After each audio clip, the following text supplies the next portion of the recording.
प्रभु यीशु मसीह के सामर्थी नाम से एक बार फिर से आप सबों को जय मसीह की। Praise the Lord Jesus Christ. और आज मेरे प्यारो 2 बिलियन से ज़्यादा फॉलोवर्स के साथ मसीहत या क्रिश्चियनिटी इस दुनिया में सबसे ज़्यादा फॉलो किया जाने वाला रिलीजन है। पर क्रिश्चियनिटी भी कई सारे डिनोमिनेशंस के अंदर बटी हुई है और मुख्यतः क्रिश्चियनिटी के अंदर 2 डिनोमिनेशन पाए जाते हैं और वो हैं रोमन कैथोलिसिज्म और प्रोटेस्टेंटिज्म। रोमन कैथोलिक चर्च और प्रोटेस्टेंट चर्च। और पर वास्तव में कई बार लोगों के मन में ये सवाल आता है कि इन दोनों चर्चेस के बीच में डिफरेंस आखिरकार क्या है और क्या इन दोनों चर्चेस के बीच में हम कुछ भी कॉमन पाते हैं। तो आज की इस वीडियो के अंदर मैं कुछ मेजर डिफरेंसेस को आपके सामने रखना चाहूँगा जो इन दोनों चर्चेस के बीच में है। सबसे पहले मैं एक बात स्पष्ट करना चाहता हूँ कि जो मसीहत की आधारभूत शिक्षाएं हैं, जो फाउंडेशनल ट्रुथ्स या फाउंडेशनल डॉक्ट्रिन्स हैं, वो इन दोनों चर्चेस के अंदर पाई जाती हैं।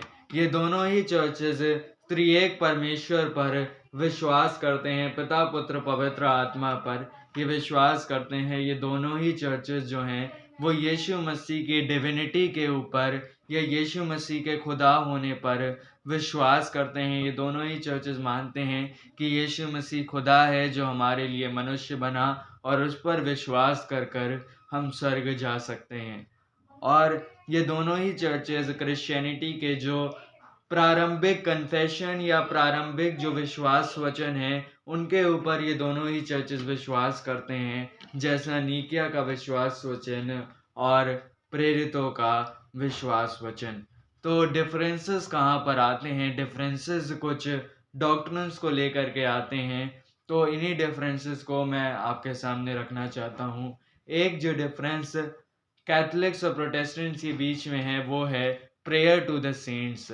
कैथोलिक चर्चेस के अंदर हम सेंट्स से प्रार्थनाएं की जाती हैं, संतों से प्रार्थनाएं की जाती हैं, जैसे कि मरियम, पौलुस और पीटर और जितने भी कैथोलिक संत हैं, मदर टेरेसा, सेंट पाइसियोस, इन सब से कैथोलिक्स प्रार्थनाएं किया करते हैं। और कैथोलिक चर्च मानता है कि इन संतों की जो प्रार्थनाएं होती हैं वो हमारी प्रार्थनाओं से ज़्यादा शक्तिशाली होती हैं, क्योंकि वो इस समय स्वर्ग में हैं और यीशु मसीह के साथ हैं। और इसीलिए रोमन कैथोलिक चर्च के अंदर सेंट्स को इतना ज़्यादा ऊंचा मुकाम दिया जाता है। पर वहीं प्रोटेस्टेंट चर्च मानते तो हैं कि संत वास्तव में होते हैं, खुदा के लोग वास्तव में इस समय यीशु मसीह के साथ हैं, पर हम कभी भी उन लोगों से प्रार्थनाएं नहीं करते हैं।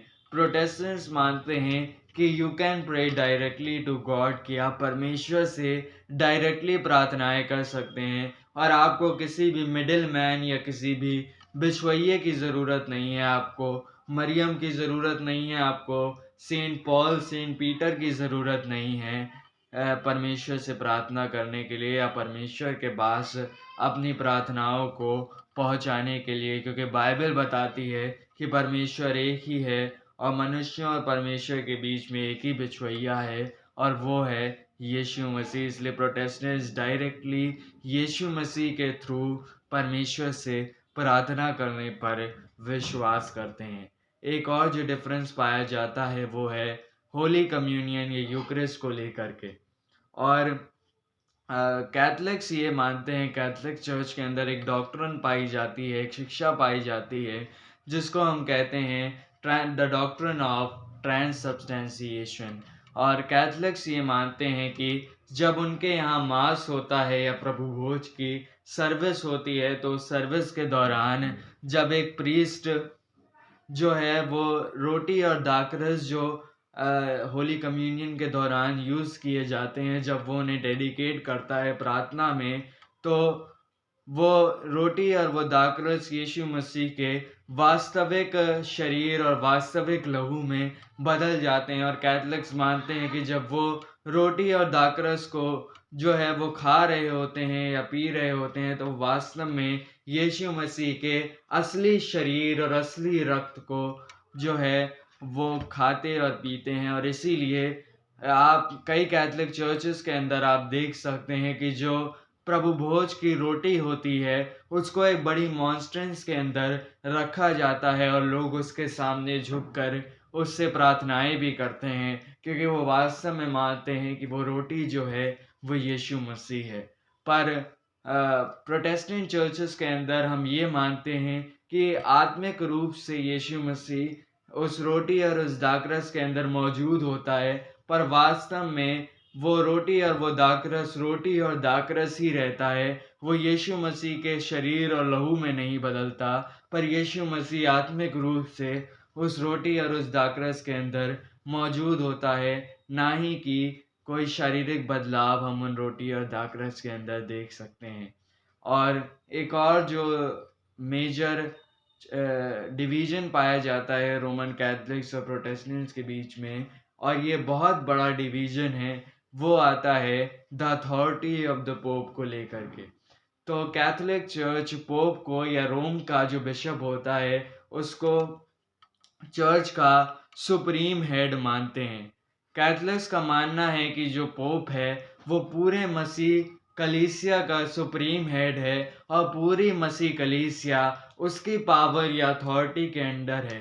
और रोमन कैथलिक सेंट पीटर को पतरस को अपना पहला पोप मानते हैं, और वो मानते हैं पतरस से लेकर पोप का जो ये सिलसिला है वो जारी रहा, और जो वर्तमान पोप इस समय हैं पोप लियो, वो वास्तव में पतरस के ही उत्तराधिकारी हैं। और पोप को सुप्रीम हेड चर्च के अंदर कैथलिक्स के द्वारा माना जाता है, और कैथलिक्स मानते हैं कि पोप के पास ये भी पावर होती है कि वो कोई भी शिक्षा जो है वो मसीहों के ऊपर थोप सकते हैं। जब वो अपने मैजिस्टीरियम यानी कि टीचिंग ऑफिस के अंदर जब वो कोई शिक्षा को देते हैं, तो वो शिक्षा वो मसीहों के ऊपर अपनी अथॉरिटी के बल पर थोप सकते हैं। पर वास्तव में प्रोटेस्टेंट्स के अंदर ये डॉक्ट्रिन पाई नहीं जाती, और प्रोटेस्टेंट्स एक डॉक्ट्रिन को मानते हैं जो है सोला क्रिस्तुस यानी कि क्राइस्ट अलोन। और प्रोटेस्टेंट्स के अनुसार मसीह केवल और केवल कलीसिया का सुप्रीम हेड है, ना कि कोई पोप, पादरी या बिशप। यहाँ पर प्रोटेस्टेंट चर्च के अंदर भी हमको ये बात समझनी होगी कि हम प्रीस्ट और बिशप्स की अथॉरिटीज़ को मानते हैं। सारे जो मेन लाइन प्रोटेस्टेंट चर्चेज हैं, जैसे कि आप किसी भी प्रोटेस्टेंट चर्च के अंदर जाएंगे, आप उस चर्च के अंदर देखेंगे कि उस चर्च के अंदर पादरी होते हैं, उस चर्च के अंदर बिशप होते हैं, पर वास्तव में हम इनकी अथॉरिटी को सुप्रीम अथॉरिटी नहीं मानते। हम मानते हैं कि किसी भी मनुष्य के पास ये अधिकार नहीं है कि वो कलीसिया का सुप्रीम हेड बन सके, क्योंकि पौलुस कहते हैं कुलूसियों की पत्री उसके 1 अध्याय 18वीं आयत में कि कलीसिया मसीह का शरीर है और उसका हेड या उसका जो सर है वो मसीह है। हम मानते हैं कि कलीसिया का केवल एक ही सुप्रीम हेड है, और वो हेड जो है वो यीशु मसीह है, ना कि कोई पोप। और प्रोटेस्टेंट रिफॉर्मर जैसे कि मार्टिन लूथर और जॉन कैल्विन के अनुसार इतनी ज़्यादा पावर पोप को देने से, या किसी एक आदमी को इतनी ज़्यादा पावर चर्च के अंदर देने से, चर्च के ऊपर एक खतरा भी मंडरा सकता है। जैसे कि हम हिस्ट्री के अंदर भी कई बार देखते हैं कि जो पोप थे उन्होंने अपनी अथॉरिटी का गलत इस्तेमाल किया लोगों को एक्सप्लॉइट करने में। जैसे कि मार्टिन लूथर के समय हम देख सकते हैं कि पोप ने क्षमादान पत्रों या इंडोलजेंसेस की सेल को अप्रूव किया, और इन क्षमादान पत्रों को ये कहकर बेचा जाता था कि आप इसको खरीदें तो आपके जो मरे हुए रिश्तेदार या मरे हुए अजीज जन हैं उनको स्वर्ग में एंट्री मिल जाएगी। पर वास्तव में ये शिक्षा जो है वो बाइबल के अंदर कहीं भी नहीं पाई जाती है, और बाइबल कहीं भी पापों की क्षमा या स्वर्ग में एंट्री के लिए किसी पत्र की बिक्री को सपोर्ट नहीं करती है। पर बाइबल के अनुसार यीशु मसीह के क्रूस बलिदान के द्वारा आपको स्वर्ग में एंट्री मिलती है, ना कि किसी क्षमादान पत्र के द्वारा। पर हम देखते हैं ये टीचिंग जो है वो पोप ने ज़बरदस्ती कलीसिया के ऊपर थोपी। और क्यों थोपी, अगर आप हिस्ट्री को पढ़ेंगे तो पोप सेंट पीटर बेसिलिका जो रोम के अंदर है उसको बनवाना चाहते थे और उसकी मरम्मत करवाना चाहते थे, और ये करवाने के लिए उन्होंने ऐसी अनबिब्लिकल शिक्षा जो है वो चर्च के ऊपर थोप दी। तो इतनी ज़्यादा अथॉरिटी किसी एक इंसान को देना प्रोटेस्टेंट्स के अनुसार सही नहीं है, और प्रोटेस्टेंट्स मानते हैं कि केवल ये अथॉरिटी मसीह के पास है कि वो कलीसिया का सुप्रीम हेड है। केवल और केवल यीशु मसीह हमारा सुप्रीम हेड है, और चाहे कोई भी बिशप हो, चाहे कोई भी पादरी हो, चाहे कोई भी बड़ा से बड़ा पोप क्यों ना हो, उसे यीशु मसीह की अथॉरिटी के अंदर या यीशु मसीह की लीडरशिप के अंदर रहना पड़ेगा। और यदि वो बाइबल से विपरीत कुछ चीज़ों को करता है, तो प्रोटेस्टेंट चर्च के पास ये अधिकार है कि वो उस पादरी या उस बिशप को बेदखल कर सकता है। और जो सबसे मेन डिफरेंस के ऊपर अब मैं बात करने वाला हूँ, और वो डिफरेंस है द डॉक्ट्रिन ऑफ सोला स्क्रिप्चुरा। तो यहाँ पर कैथलिक्स ये मानते हैं कि जो उनके चर्च के ट्रेडिशंस हैं, जिन्हें वो सेक्रेड ट्रेडिशन या धार्मिक ट्रेडिशंस कहते हैं, वो मानते हैं उनके वो ट्रेडिशन बाइबल के बराबर हैं, और बाइबल के ही बराबर उन ट्रेडिशंस के पास अथॉरिटी है।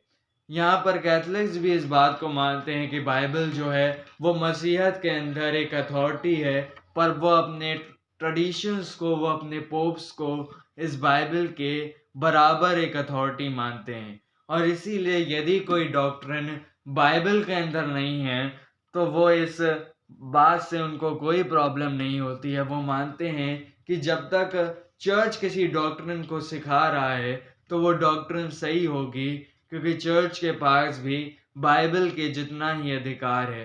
पर प्रोटेस्टेंट्स यहाँ पर 16 स्क्रिप्चरा या 16 बिब्लिया की डॉक्ट्रिन के ऊपर विश्वास करते हैं। हम मानते हैं कि बाइबल हमारी सुप्रीम अथॉरिटी है, और यहाँ पर प्रोटेस्टेंट्स भी कई सारे ट्रेडिशंस को मानते हैं, पर वो मानते हैं कि वो ट्रेडिशंस बाइबल के जो हैं वो बराबर नहीं हो सकते, वो बाइबल से नीचे हैं, और बाइबल ही केवल हमारी सुप्रीम अथॉरिटी है, ना कि कोई चर्च या कोई ट्रेडिशन। इसीलिए प्रोटेस्टेंट्स ये मानते हैं कि यदि कोई भी ट्रेडिशन जो है वो बाइबल के विपरीत जाता है, तो उस ट्रेडिशन को हमें नकारने की ज़रूरत है। वो ट्रेडिशन जो है वो गलत हो सकता है, पर बाइबल कभी गलत नहीं हो सकती। इसके विपरीत कैथलिक्स अपने ट्रेडिशंस को परमेश्वर के जिंदा कलाम के बराबर ही एक अथॉरिटी मानते हैं।